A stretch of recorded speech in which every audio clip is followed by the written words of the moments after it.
দীপাবলিতে যে ব্যক্তি ভগবানের উদ্দেশ্যে দীপদান করবেন, ঘৃত প্রদীপ দ্বারা ভগবানের আরতি করবেন, ভগবানের শ্রীমন্দিরকে সারি সারি প্রদীপ দ্বারা সজ্জিত করবেন, শাস্ত্রে বলা হয়েছে তিনি তার সমস্ত পাপ থেকে মুক্ত হন।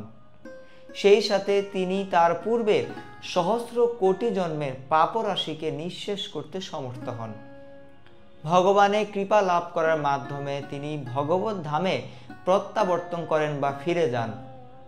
তিনি যখন ভগবত ধামে ফিরে যাবেন তখন সমস্ত দেব দেবীগণ ঘৃত প্রদীপ হাতে তার জন্য অপেক্ষা করেন। হরে কৃষ্ণ। সুপ্রিয় ভক্তবৃন্দ, আসছে 20শে অক্টোবর, আবার অনেক স্থানে 21শে অক্টোবর পালিত হতে যাচ্ছে দীপাবলি মহোৎসব। আজকের এই ভিডিওতে দীপাবলিতে আপনারা কি কি করবেন, দীপাবলির 10টি বিশেষ মাহাত্ম্য, দীপাবলির দিন কোন কাজগুলি করা যাবে না, সকল কিছু এই ভিডিওতে জানতে চেষ্টা করব। তাই ভিডিওটি আপনারা সকলে ধৈর্য সহকারে শেষ পর্যন্ত দেখতে থাকুন। দীপাবলির ঠিক কয়েকদিন পূর্বে আমরা আরও দুটি উৎসব পালন করে থাকি। একটি হচ্ছে ধনতেরাস, আরেকটি হচ্ছে নরক চতুর্দশী। আবার দীপাবলির ঠিক পরে আমরা অন্নকূট মহোৎসব, ভাতৃ দ্বিতীয় উৎসবও পালন করে থাকি। এক এক করে আমরা সকল উৎসবের মহিমা জানব। ভিডিওর এই অংশে জানবো যে দীপাবলি মূলত কি। দীপাবলি হচ্ছে দীপ যোগ আবলি, অর্থাৎ সারি সারি প্রদীপ দ্বারা সজ্জিত করাই হচ্ছে মূলত দীপাবলি। কখন এই উৎসবটি শুরু হয়? কার্তিক মাসের কৃষ্ণপক্ষের অমাবস্যা তিথিতে অনুষ্ঠিত হয় দীপাবলি মহোৎসব। প্রায় 20 লক্ষ বছর পূর্বে এই দীপাবলি মহোৎসবটি শুরু হয়। এই উৎসব মূলত হচ্ছে ভগবান শ্রী রামচন্দ্রের উৎসব। লঙ্কায় রাবণ বধ শেষে ভগবান শ্রী রামচন্দ্র অযোধ্যার উদ্দেশ্যে যাত্রা শুরু করেন। প্রায় 21 দিন পর ভগবান শ্রী রামচন্দ্র দীপাবলির এই তিথিতে অযোধ্যায় প্রত্যাবর্তন করেন। ভগবান শ্রী রামচন্দ্রের অযোধ্যায় প্রত্যাবর্তন উৎসবই হচ্ছে এই দীপাবলি মহোৎসব। অযোধ্যাবাসীগণ প্রায় 14 বছর ধরে অপেক্ষায় ছিলেন কখন ভগবান শ্রী রাম অযোধ্যায় আসবেন। তারা ভগবান শ্রী রামের চিন্তায় অত্যন্ত দুঃখ কষ্টে ছিলেন। অযোধ্যাবাসীরা জানতেন না ঠিক কখন কোন মুহূর্তে ভগবান শ্রী রামচন্দ্র অযোধ্যায় আসবেন।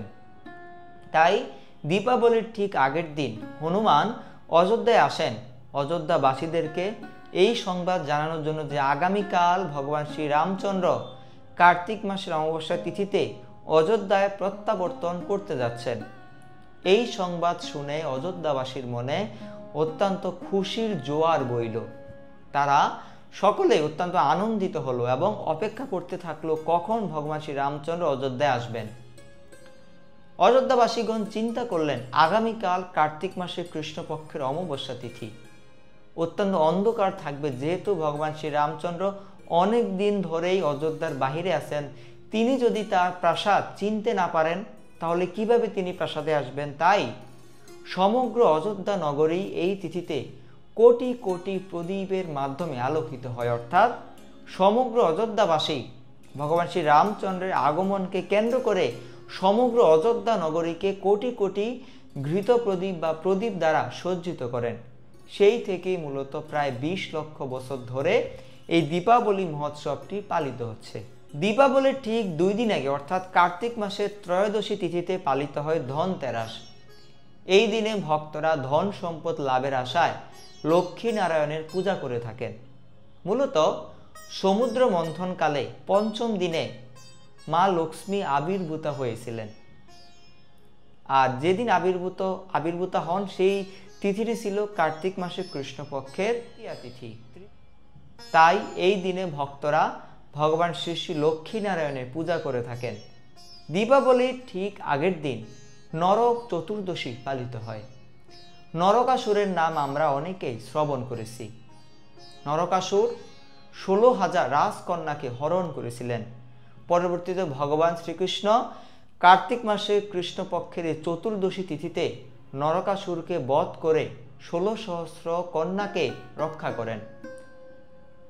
তখন এই 16 সহস্র কন্যাগণ ভগবানের নিকট প্রার্থনা করেন, হে প্রভু, যেহেতু নরকাসুর আমাদেরকে হরণ করেছে তাই আমাদের চরিত্রের সাথে কালিমা লেগে গিয়েছে, কৃপাপূর্বক আপনি আমাদেরকে পত্নীরূপে গ্রহণ করুন। 16 সহস্র রাজকন্যা অর্থাৎ 16,000 রাজকন্যা ভগবানের নিকট এই প্রার্থনা করেন। ভগবান এই 16,000 রাজকন্যাকে পত্নী রূপে গ্রহণ করেন কার্তিক মাসের কৃষ্ণপক্ষের চতুর্দশী তিথিতে। এই তিথিকে এজন্য বলা হয় নরক চতুর্দশী তিথি।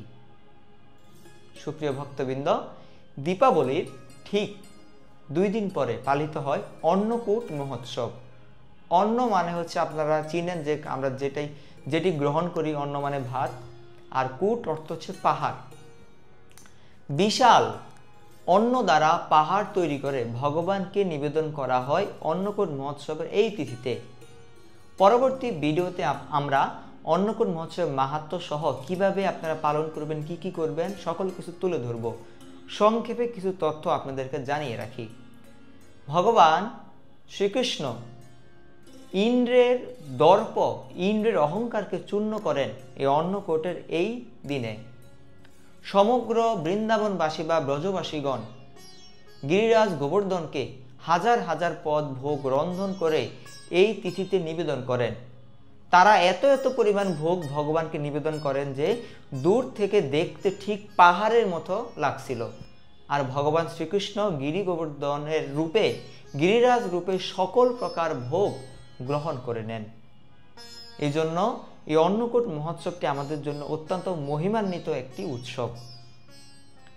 দীপাবলির ঠিক 2 দিন পরেই এই অন্নকূট মহোৎসবটি অনুষ্ঠিত হয়ে থাকে। আপনারা সকলেই অন্নকূট মহোৎসবে অবশ্যই অংশগ্রহণ করবেন। ভগবান বামন দেব রূপে বলি মহারাজের গর্ব নাশ করেন দীপাবলির এই তিথিতে এবং তাকে সুতল লোকে স্থান দেন। অসুর কুলে জন্মগ্রহণ করেও বলি মহারাজ ভগবানের বিশেষ কৃপা লাভ করেন এবং বিশেষ একটি স্থান লাভ করেন। সেই সুতল লোকে কেউ কখনোই আক্রমণ করতে পারবেন না, কেননা ওই সুতল লোকের রক্ষায় ছিলেন স্বয়ং ভগবান শ্রীকৃষ্ণ। বলি মহারাজকে তিনি একটি শর্ত দিয়েছিলেন যে দীপাবলির এই তিথিতে তুমি মরতে গিয়ে আমার উদ্দেশ্যে প্রদীপ নিবেদন করবে। তাই এই দীপাবলির সাথে বলি মহারাজের এই মাহাত্ম্য বিশেষভাবে সম্পর্কিত। দীপাবলি মহোৎসবের ঠিক 2 দিন পরে ভাতৃদ্বিতীয়া বা ভাইফোঁটা অনুষ্ঠিত হয়ে থাকে। শাস্ত্রে বলা হয়েছে এই তিথিতে যিনি যমরাজের পূজা করবেন এবং যমুনায় স্নান করবেন তাকে কখনোই জমালয়ে আসতে হয় না, অর্থাৎ তিনি কখনোই জমালয়ে যান না। আরও বলা হয়েছে যে এই তিথিতে যমরাজা তার বোন যমুনা দেবীর পূজা করেছিলেন। আবার যমুনা দেবীও ভাইয়ের মঙ্গলার্থে বিশেষ কার্য সম্পাদন করেছিলেন। সুপ্রিয় ভক্তবৃন্দ, এই হচ্ছে দীপাবলির গুরুত্বপূর্ণ মাহাত্ম্য। এখন জানবো আপনারা এই তিথিতে কি কি করবেন। আপনারা দীপাবলির দিন সকালবেলা বা প্রাতঃ স্নান করবেন, গঙ্গা স্নান করতে চেষ্টা করবেন। যদি আশেপাশে গঙ্গা না থাকে গঙ্গা গঙ্গা গঙ্গা 3 বার উচ্চারণ করে হাতে জল নিয়ে মাথায় ছিটিয়ে দিবেন এবং মানসে গঙ্গা স্নান করে নেবেন।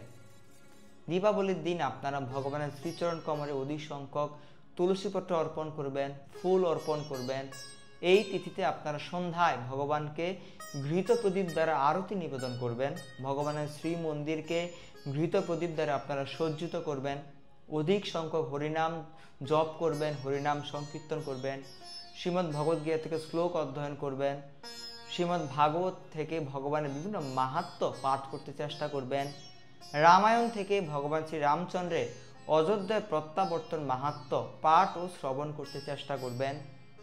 এই তিথিতে আপনারা আপনাদের পূর্বপুরুষদের উদ্দেশ্যে ঘৃত প্রদীপ নিবেদন করবেন। ভগবানকে যেই প্রদীপটি নিবেদন করবেন সেই প্রদীপই ঘরের বাইরে গিয়ে আকাশের দিকে তাকিয়ে আপনার পূর্বপুরুষদের উদ্দেশ্যে দান করবেন, যাতে আপনার পূর্বপুরুষগণ সদ্গতি লাভ করেন। সুপ্রিয় ভক্তবৃন্দ, এই গুরুত্বপূর্ণ তিথিতে আপনারা অবশ্যই কৃষ্ণ প্রসাদ আহার করবেন। কৃষ্ণ প্রসাদ গ্রহণ করতে না পারলেও অবশ্যই নিরামিষ গ্রহণ করবেন। ধুতুকিরায় যুক্ত হবেন না, সকল রকমের যৌনসঙ্গ বর্জন করবেন, তাস পাশা জুয়া খেলবেন না, মিথ্যা কথা বলবেন না, কারো সমালোচনা করবেন না, চা পান সিগারেট বিড়ি ইত্যাদি গ্রহণ করবেন না। সুপ্রিয় ভক্তবৃন্দ, আপনারা সকলেই মহিমান্বিত এই দীপাবলি মহোৎসবটিকে অত্যন্ত স্মরণীয় করে রাখুন, অত্যন্ত মহিমান্বিত করে রাখুন। দেখা হবে শীঘ্রই নতুন একটি ভিডিওতে। হরে কৃষ্ণ। সকলকে দীপাবলির শুভেচ্ছা।